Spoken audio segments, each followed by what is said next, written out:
Bro, Neymar की video से मगटर दिखे दौरके. Bro, Neymar की वीडियो से मुहारिसी तरीत निपालती सुरमनी. करो वारुई bro. अदुना मसीदी पूरक लाक्चरे. नंगी नमानबा ऐगी नाउ Neymar की वीडियो. लोंगदाव की Neymar. Masana Masa Manghanjaba yam Manghanjaba Nupa Neymar. Athoy bani ma football da mipung kudimang na khangi. Football ki puwari da transfer da khwaidigi mamal tangkiba khwaidigi mamal yam kibasu mane. Adubu adum khanglabra Neymar na lampak da pangtu tu galiba pangsok da sokaliba mana tharo tharo ngalibgi maram adum hana khanglabra. Neymar bu idol oina lachaba naharol koti koti lei. Aishumagi football ki haitoi basi yam thak wang na singthazai. Adubu miyam manadi magi da mung sa thibiri. Maram di magi da mafataba yam karai henman bahinabi. Madudi masin maram oiraga magi football ki career si jaikai khajanan ki mangambat kumba yam fataba hainabi yauri. Hoi mabudi retire tongning sulairabane. Anyway, ngasi ki videos taki aikoi khangnasi Neymar gi mini khangnadaba wa mari. Number 1. Juar Mapi.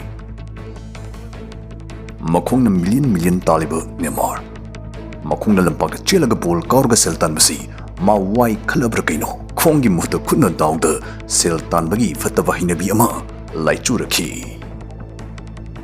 Even ma Masana Juar da pro ining magi mayaina ma football tokning edana hai kiba phonglei. Fagira sembar ma hai kiba dilei.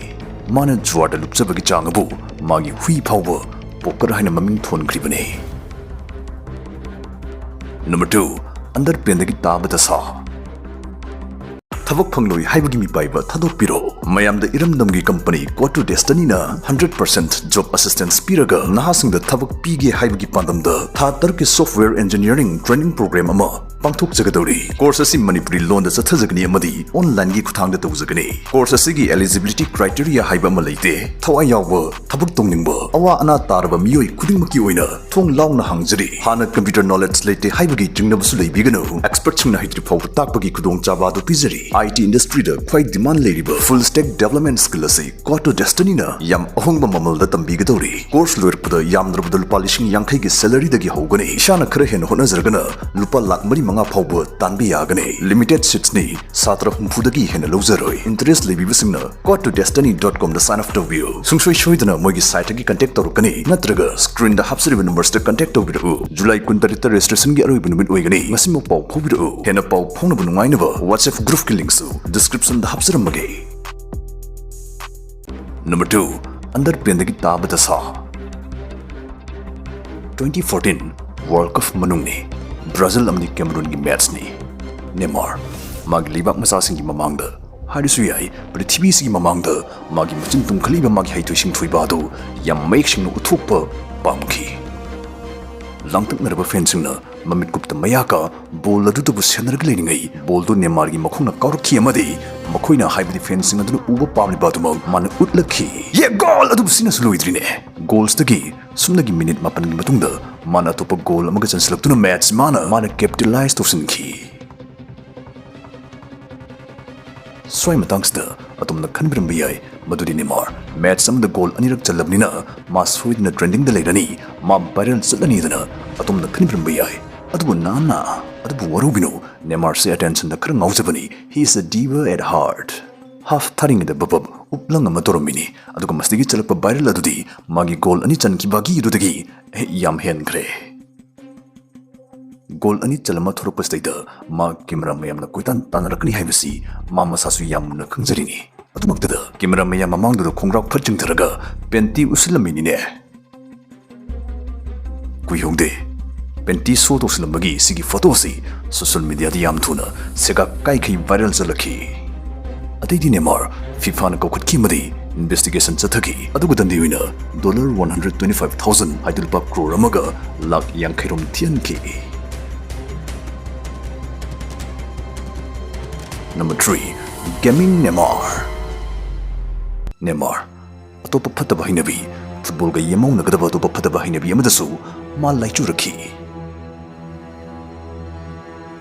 naharol koti na mabu role model oina lasaragasu Neymar mama sagi phatabi hulsing control to wasungam ngamjade Masana maram oiraga magi football gi professional career stage yam chauna mang takpa thuhanki.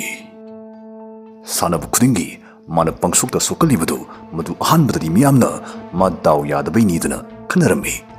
Dubu konadi tapna khangnarakhi madudi Neymar training tawdana practice tawdana leigidaba matam madуда madi kick gi mohta click tawraga lerame haiba miyamna khangnarakhi. Madi game sanara social media da stream tawraga oina lerame. Call of Duty casti magi pamjabini hairi aduga sanabusu masi yam tin hairi magi highlight credit view 1 million phau yobusu yauri. Online da sumagi babuk phazana lere pustaida hanadagi attention kharaga pamjabga Neymar ma lupsin ki bazani birani video game skin ta leibdama la kuntra gi mathak loisin khre hairi. Adu sidi toko football gi khwai lemjana fam oiraba award yanthokpagi ceremony 2018 Ballon d'Or numine. Malimgi athuiba player sing pham langda loina lengsinaraga winner maming lauthorokpa ngai leinari. Neymar top rank mayada yam naknani mana leirisi atuna ma sudana lakani dana mipung khudingna thajanari ngainari. Adu karande Ballon d'Or thurumdagi madi Call of Duty ni hana luna lorume long oof. Neymar masumda yam kanna kapthanari ngai ma lakpadum nangkidre. Aduga chokri da kuina phamjalaga game kuina sanaba haibasi masi healthy oiba thabang nate aduna ni mana ayu nagaliba tharo ungaliba. Number 4 Lionel Messi the savior. Neymar mabu itpirakiba santostagi Barcelona da transfer torkiba matam maduda rithbi pumgi anu masimagi mareng banda thangla bagum mayam sathina waki. Ma pangkap takapki bokul lagi hena field teammates singi mamang da fong mama pi khamngamda pangkap takapki. Sigum magi punchina khwadigi hena sonthaba matangsta all time great masamag spotlight da lingdana leraba legend namana mabu hingningna bagi thongna sagi manga hena honaning nabagi not yam tatna pibirongki. Neymar masana sosum naijaki aigi punchina mateng khwadigi darkar oreba matam maduda the man of the team the best in the world aina malem sigi athoiba legend ni khanjari mama aduna aiba thongna hapiraki. Mana haibiraki nang santos to ina Neymar dumag oidongni ainangi mating pangbani laise. Jang naiba Leo gi motivation gi matung dagi Neymar tapna naiba huguluktuna hena masak naiba bigger star mo iraki. Yes.